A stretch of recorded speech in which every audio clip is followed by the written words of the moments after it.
Hello, I'm here with Nicolle Colvin. She's with our Patient Advocacy Board. She is my leader for the fundraising team, and she also holds a position with the Colorado Representative. And we are here today to chat a little bit about CDH and what she does for the charity. So Nicolle, would you like to introduce yourself? Hi, I'm Nicolle, and I have a cherub. He was born in November of 2008 and lived for 33 days before he passed away. I didn't find out about CDH until after Casey was born. A couple hours after he was born, they told us that he had CDH. So we knew something was wrong when he was in the womb, but we did not know what. So CDH didn't come to us until pretty late in the game, I guess, for some people. And I'm with fundraising, so I am working with any fundraising, Facebook, in person, restaurants, anything. We pretty much do it all. Right. During the pandemic this last year, our fundraising has been out of the roof, and we appreciate you and helping run these Facebook fundraisers and making sure they run smoothly and helping our members hold fundraisers. It's greatly appreciated for all your hard work. Yeah, and everybody has done such a good job just holding an easy Facebook fundraiser, which has been awesome with everybody who has done that, because that makes a huge difference. Just a little bit. Mm-hmm. Tell me a little bit about your first fundraiser. That is how you once you found Cherubs, you did a great big huge fundraiser for us. Tell me a little bit about that fundraiser and what you did. I did. It was just before his first birthday, or what had been his first birthday. I did something called Christmas with Casey, and we did a silent auction, and we had Santa. We had pictures with Santa, and I think we raised just about $10,000, maybe a little over. It was a really big event. Success. It was nice. It was for first event. It was probably, I was pretty proud of myself to put something like that together. And then the other large event I did was a golf tournament. I think that was 2 or 3 years, maybe 4 years after the first fundraiser. And that raised about the same thing. We had a little bit smaller silent auction at the event, and then we did a golf tournament, and it was fun. It was a good turnout. I think everybody had a good time. Mm-hmm. And it so wasn't. What kind of advice would you give to somebody that wants to hold a fundraiser? It wasn't too terribly hard to ask. Like, I asked golf courses if they would be willing to hold a tournament for a fundraiser, and they said, yeah.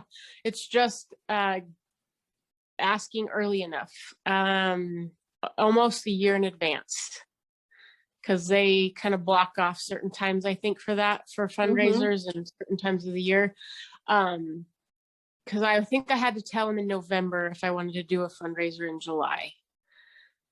This year, obviously, I don't know the rules now, but that was right pre all of this. And then I just asked companies for donations if they would donate to a silent auction, which was pretty easy, time consuming, but pretty easy. So, I mean, you can do as big as you want, as small as you want. Restaurants, they'll do fundraisers. You just have to ask, and they will, like, anybody who goes in that day just has to say it's for this charity, and then they give you a % off. So it can be as big as small as you want. It's not as hard as I think people think it is. I think so, too. If you're a softball or a baseball person, same thing. I just asked if we could have a tournament, and I didn't get on it early enough, so that is also done probably at the end of this, at the end of this season for next season. So, it's just planning ahead. I think so too. I think we've had some great fundraisers over the years. We've had that baseball game down in Texas, the Games for James. There's the one out in California in memory of Madison. And these parents do these fundraisers every year in the memory of their children or in honor of their children. And it's a great way to get family and friends together to celebrate birthdays or to remember their angels on their birthdays or angel anniversaries. For sure. And it's not, I mean, it's not, it's like I said, it's not too hard. And if you're going to all get together to remember that, it's just something fun and doing it, raising some money while you're doing it. Right. Right. And this past year, you haven't had much help on the fundraising team, and we're in great need of fundraising team coworkers with you. And if anybody is interested in helping Nicolle fundraise, reach out to either one of us and we can give you more details on that. Yes, please. I mean, it's Tracy and I, she helps me a lot, but yes, it would be have another helping hand would be awesome. Right. I think so too.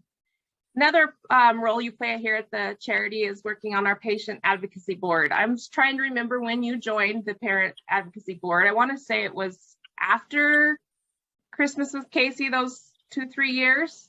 I think You've probably been with us for 10 years. And I think you've been with our fundraising team that same amount of length.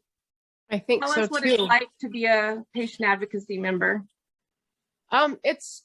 It's nice because you have a little input on, what goes on behind the scenes, what we're going to do, and kind of helping parents and working as a team with everybody on the board, just kind of getting to know all you guys and just working with the charity and the little things that's going to go on in the charity or are going on, kind of just having an input, I guess, if you want to have an input with how the charities run, that's a perfect place to.